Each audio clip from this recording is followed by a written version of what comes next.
નમસ્તે વિદ્યાર્થીઓ, આજથી આપણે એક નવું જ ચેપ્ટર શરૂ કરવાના છીએ અને ચેપ્ટરનું નામ છે આંકડાશાસ્ત્ર. આમ તો ચેપ્ટરનું નામ જોઈ અને તમને અંદાજ આવી ગયો હશે કે આ ચેપ્ટર તો બહુ સહેલું છે, કારણ કે આ ચેપ્ટર જ તમે 10મા ધોરણમાં ભણીને આવ્યા છો. તો આ ચેપ્ટર ખરેખર ખૂબ સહેલું ચેપ્ટર છે, પણ આપણે ચેપ્ટરની ચર્ચા કરીએ એ પહેલાં મહત્ત્વની વાત કરી લઈએ કે આપણે જે ધોરણ 10માં શીખી ગયા હતા મધ્યક, મધ્યસ્થ અને બહુલક, એ પૈકી મધ્યક અને મધ્યસ્થથી અહીંયા આપણે વિચલન શીખવાનું છે. એટલે કે અહીંયા એક સૌથી મહત્ત્વનું માપ શીખવાનું છે, જેને આપણે પ્રસારમાન કહીએ છીએ. પ્રસારમાન, પ્રસરતું માપ. હવે આ પ્રસરતું માપ એટલે શું એ સમજીએ. પ્રસરતું માપ એટલે ધારો કે કોઈ એક એવું ચોક્કસ અચળ માપ નક્કી કરીએ જે મધ્યક અને મધ્યસ્થથી ચોક્કસ અંતરે જળવાયેલું હોય, એટલે કે બધા અવલોકનો માટે પ્રમાણિત હોય. તો પ્રસારમાનની આપણે વ્યાખ્યા કંઈક આ રીતે કરી શકીએ. જો આપેલા બધા જ અવલોકનો, તમને ખબર છે અવલોકનો બે પ્રકારના હોય છે. અહીંયા અવલોકનોને તમે માહિતીના સંદર્ભમાં જુઓ છો તો તમે ભણી ગયા હશો ને, અવર્ગીકૃત માહિતી અને વર્ગીકૃત માહિતી. તો જો આપેલા બધા જ અવલોકનો નિશ્ચિત મધ્યવર્તી સ્થિતિથી, અહીંયા નિશ્ચિત મધ્યવર્તી સ્થિતિ એટલે મધ્યક, મધ્યસ્થ અને બહુલક. તો એવી કોઈ નિશ્ચિત મધ્યવર્તી સ્થિતિથી કેટલા દૂર છે અથવા કેટલા અંશે, એટલે કે પ્રમાણ પણ નક્કી કરી શકાય, કેટલા અંશે દૂર છે તે નક્કી કરતા માપ પ્રસારમાન છે. તો પ્રસરવું અને એનું માન મેળવવું એ પ્રસારમાન થઈ ગયું. ટૂંકમાં મધ્યવર્તી સ્થિતિથી આ બધા માપ કેટલા દૂર છે ને એ આપણે નક્કી કરશું. અને મધ્યવર્તી સ્થિતિના માપ તમને ખ્યાલ છે, મધ્યક, મધ્યસ્થ અને બહુલક. તો મધ્યક જેને આપણે x બાર વડે દર્શાવીએ છીએ, તમને ખ્યાલ જ હશે. મધ્યસ્થ એને આપણે કેપિટલ M વડે દર્શાવીએ છીએ અને બહુલક એને આપણે z વડે દર્શાવીએ છીએ. તો આ ત્રણે માપ એ મધ્યવર્તી સ્થિતિના માપ છે. તો આ ત્રણમાંથી કોઈ પણ એક માપની ચર્ચા કરવી પડશે. તો આ મધ્યવર્તી સ્થિતિના માપ છે. હવે આપણે સૌથી મહત્ત્વની વાત ઉપર આવીએ, પ્રસારમાન કોને કહેવાય? તો પ્રસારમાન એ મધ્યક, મધ્યસ્થ, બહુલક આ ત્રણેયથી કોઈ નિશ્ચિત માપ અથવા નિશ્ચિત અંતરે જે અવલોકનો છે એના માપન છે. તો પ્રસારમાનના પણ 3 પ્રકારો છે, અથવા 3 પ્રકારના પ્રસારમાન આપણે મેળવશું. પ્રસારમાનમાં આપણે 3 પ્રકારના મૂલ્ય મેળવશું. પ્રસારમાનમાં સૌથી પહેલાં વિસ્તાર, ત્યાર પછી સરેરાશ વિચલન અને ત્રીજું માપન છે પ્રસારમાન, એ છે પ્રમાણિત વિચલન. તો આ 3 પ્રકારના માપ આપણે આ ચેપ્ટરમાં શીખવાના છીએ. એટલે કે અવલોકનો પરથી વિસ્તાર નક્કી થઈ જાય, પછી મધ્યક અને મધ્યસ્થ પરથી સરેરાશ વિચલન નક્કી કરીશું, એ પછી આપણે ચર્ચા કરીશું. પણ સૌથી પહેલાં આપણે વિસ્તારના માપન જોઈ લઈએ કે આ સૌથી પહેલું માપ એ વિસ્તાર શું છે. તો સૌથી પ્રસારમાનનું પ્રથમ માપ એ વિસ્તાર. વિસ્તાર કઈ રીતે નક્કી થાય? તો માહિતી તમને જે આપેલો હોય એમાં સૌથી નાનું મૂલ્ય અને માહિતી આપેલો એમાં સૌથી મોટું મૂલ્ય, એ બંને મૂલ્યોના તફાવતને અહીંયા વિસ્તાર તરીકે ઓળખશું. અહીંયા સૌથી નાનું મૂલ્ય અને સૌથી મોટું મૂલ્ય એ તમને અવલોકનો સ્વરૂપે આપેલ હોય તો તમે સરળતાથી નક્કી કરી શકો. સૌ પહેલાં વ્યાખ્યા લઈએ. આપેલ માહિતીના આધારે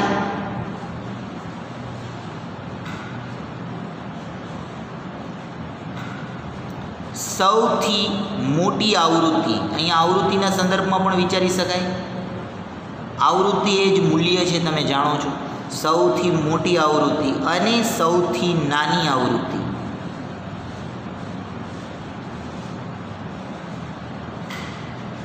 ના તફાવતને, આમ તો ધન તફાવતને એવું બોલવું જોઈએ, ના ધન તફાવતને માહિતીનો વિસ્તાર કહે છે.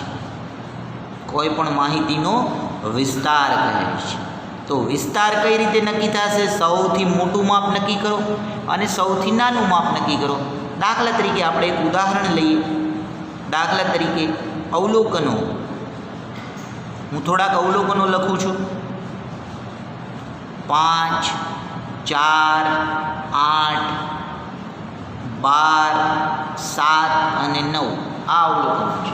તો જેનો વિસ્તાર, ટૂંકમાં આ માહિતી છે એનો આપણે વિસ્તાર જોતો હોય તો સૌથી મોટું અવલોકન તો તમે સમજી શકો ને 12, અને સૌથી નાનું અવલોકન 4, એટલે કે 12 - 4. જો સૌથી મોટું અવલોકન 12, સૌથી નાનું અવલોકન 4, તો આ માહિતીનો વિસ્તાર કેટલો થઈ ગયો? 8. તો વિસ્તાર એ સૌથી સહેલું માપન છે. ટૂંકમાં વિસ્તાર મેળવવા માટે કંઈ ખાસ તમારે મહેનત કરવાની રહેતી નથી. સૌથી સરળમાં સરળ માપ એ વિસ્તાર છે. હવે આપણે જોઈએ બીજું માપન, જેને આપણે નામ આપશું સરેરાશ વિચલન. તો સરેરાશ વિચલન આપણે બે રીતે મેળવશું. નામ જ વિચલન થવું. વિચલન થવું એટલે ચલન થઈ અને બીજા સ્થળે એનું સ્થાનાંતર થવું. વિચલન, આવા વિચલનનું આપણે સરેરાશ માપ નક્કી કરવું છે. શબ્દ થોડોક અલગ જ પ્રકારનો છે, તમે પહેલી વાર સાંભળ્યો છે, પરંતુ એને સૂત્ર દ્વારા આપણે સરળતાથી મેળવી શકશું. સૌથી પહેલાં તો એની ચર્ચા કરી લઈએ. તો આપેલ તમામ અવલોકનો મધ્યક અને મધ્યસ્થથી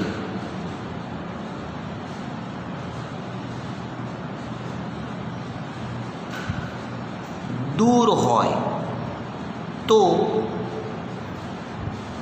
તે અવલોકનો x બાર એટલે કે મધ્યક કે એમમાંથી બાદ કરતા તેના ધન તફાવતના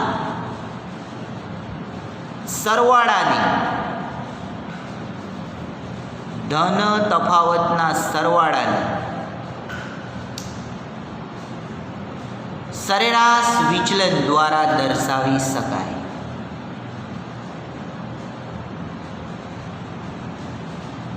હવે આને સમજવા માટે પહેલાં તો આપણે મધ્યક અને મધ્યસ્થ સમજવું પડશે. ત્યારબાદ આપણે શું કરશું? બધાને x બાર કે એમમાંથી બાદ કરીશું. હવે એ સમજવા માટે પણ આપણે મહત્ત્વની વાત મધ્યક અને મધ્યસ્થ બંને વિચારવા પડશે. સૌથી પહેલો ટૉપિક છે ને આપણો, એ ખરેખર હવે ચાલુ થાય છે, એ છે મધ્યકથી સરેરાશ વિચલન. મધ્યકથી સરેરાશ વિચલન. તો તમે બધા જ 10મા ધોરણની અંદર મધ્યક શીખી ગયા છો. ચાલો એ મધ્યકનો આપણે ઉપયોગ કરીએ. હવે મધ્યક પણ બે રીતે મળે, એક અવર્ગીકૃત માહિતી અને એક વર્ગીકૃત માહિતી. તો તમે 10મા ધોરણમાં શું શું ભણીને આવ્યા છો એનો હવે ઉપયોગ કરશું. સૌથી પહેલું અવર્ગીકૃત માહિતી. ચાલો સૌથી પહેલાં હું તમને અવર્ગીકૃત માહિતી સમજાવી દઉં. આમ તો તમને ખ્યાલ જ છે, અવર્ગીકૃત માહિતીમાં માત્ર અવલોકનો આપેલા હોય, એને અનુરૂપ આવૃત્તિઓ હોતી નથી. તો અવર્ગીકૃત માહિતીના અવલોકનો આપણે લઈ લઈએ. આના અવલોકનો મોટે ભાગે આપણે આ રીતે જ લેતા હોઈએ છીએ, x1, x2, x3, x4 up to xn. તો આમાં કુલ n અવલોકનો થઈ ગયા. કુલ n અવલોકનો છે, અહીંયા ખાસ ધ્યાન રાખજો.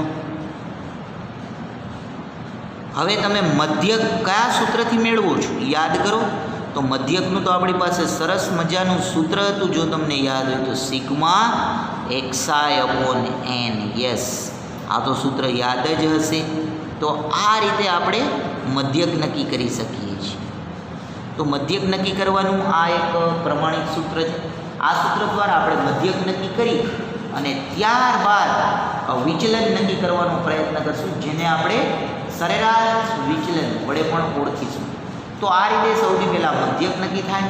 હવે મધ્યક પરથી સરેરાશ વિચલન જો હું કઈ રીતે નક્કી કરું? મધ્યકથી સરેરાશ વિચલન આપણે નામ આપશું મધ્યકથી સરેરાશ વિચલન. તો મધ્યકથી સરેરાશ વિચલનને આપણે એમ એટલે મધ્યકથી મીન વેલ્યુ ડિફરન્સ એટલે MD mean value difference x બાર એના વડે દર્શાવશું. આને ઘણી વખત અથવા આને સિગ્મા એક્સ બાર વડે પણ દર્શાવાય. તો સિગ્મા એક્સ બાર વડે દર્શાવતા આપણે એનું સૂત્ર યાદ રાખીશું. MD ઓફ એક્સ એટલે મધ્યકથી સરેરાશ વિચલન. તો એને આપણે દર્શાવીશું સિગ્મા માનાંકની અંદર xi માઇનસ એક્સ બાર અને છેદમાં n. આવું સૂત્ર છે. હવે આનું અર્થઘટન સમજીએ કે આ શું કહેવા માગે છે એ સમજીએ. આમ તો જૂની ટેક્સ્ટ બુકમાં સિગ્મા એક્સ બાર નહીં, આમ ડેલ્ટા એક્સ બાર હતું. એટલે બંને સંકેત છે. ઘણી વખત તમને સિગ્મા પણ જોવા મળે અને ડેલ્ટા પણ જોવા મળે. તો MD ઓફ એક્સ બાર ખરેખર આને આમ બોલવું જોઈએ, mean difference or mean deviation for data. Mean deviation એ વિચલન દર્શાવે. મીન એટલે સરેરાશ વિચલન કોના દ્વારા? મધ્યક દ્વારા. એટલે એને મીન ડેવિએશન ઓફ એક્સ બાર એવું અંગ્રેજીમાં બોલે. પણ આપણે એને એક્સ બાર એટલે કે મધ્યક છે, તમને ખ્યાલ જ છે. એટલે મધ્યકથી મળતું સરેરાશ વિચલન એ sigma માનાંકમાં xi minus x bar. આનું અર્થઘટન કંઈક એવું થાય ને, બધા અવલોકનોમાંથી મધ્યક બાદ કરતા જાઓ. જુઓ આ કઈ રીતે છે એ આપણે સમજીએ. આ વ્યાખ્યા ફરીથી વાંચો. આપેલ તમામ અવલોકનો મધ્યક અને મધ્યસ્થથી દૂર હોય તો એને એક્સ બાર કે એમમાંથી બાદ કરવાના. એટલે બધા અવલોકનોને શું કરવાનું છે? બાદ કરવાનું છે. તો એ બાદ કરવાની પ્રોસેસ એ મેં અહીંયા દર્શાવી છે. એટલે કે અવર્ગીકૃત માહિતી હોય તો તમે મધ્યકથી સરેરાશ વિચલન કયા સૂત્રથી મેળવશો? MD એક્સ બાર બરાબર sigma માનાંકમાં xi minus x bar અને છેદમાં. હવે ધારો કે આ તમને સીધી ખબર ન પડે તો આપણે એક ઉદાહરણ લઈએ જેથી તમે સીધું મેળવી શકો. એક આપણે ઉદાહરણ લઈએ જેથી તમે અવર્ગીકૃત માહિતીમાં આ સરેરાશ વિચલન સહેલાઈથી નક્કી કરી શકો. તો ઉદાહરણ કંઈક એવું છે. એક માહિતી તમને આપું છું. આ માહિતી છે 6, 7, 10, ત્યારબાદ 12, 13, ત્યારબાદ 4, 8 અને 12. 4, 8 અને 12 આ રીતે તમને માહિતી આપેલી છે. તમારે સૌથી પહેલાં શું કરવાનું છે? આ માહિતી પરથી મધ્યકથી સરેરાશ વિચલન શોધો. મધ્યકથી સરેરાશ વિચલન ગણો. આવો કોઈ પણ પ્રશ્ન પૂછી શકે. તો જ્યારે મધ્યકથી આપણે સરેરાશ વિચલન ગણવું હોય ત્યારે સૌથી પહેલાં મધ્યક નક્કી કરવો પડે. મધ્યકનું સૂત્ર છે એક્સ બાર બરાબર સિગ્મા xi/n, જે આપણે સૌથી પહેલાં જોયું આ સૂત્ર. એટલે કે આ સૂત્રનો હું સૌથી પહેલાં ઉપયોગ કરીશ. બધા જ અવલોકનોનો સરવાળો કરી નાખો. ચાલો હું બધા અવલોકનોનો સરવાળો કરું છું. બરાબર ધ્યાનથી જોજો. 6 + 7 + 10 + 12 + 13 + 4 + 8 + 12 અને છેદમાં n. n એટલે શું? n એટલે અવલોકનોની સંખ્યા. તો અવલોકનોની સંખ્યા ફટાફટ ગણી નાખો. 1, 2, 3, 4, 5, 6, 7 અને 8 એટલે n બરાબર 8 છે. તો આ 8 હું છેદમાં મૂકી દઉં અને હવે અંશમાં બધા જ પદોનો સરવાળો કરું.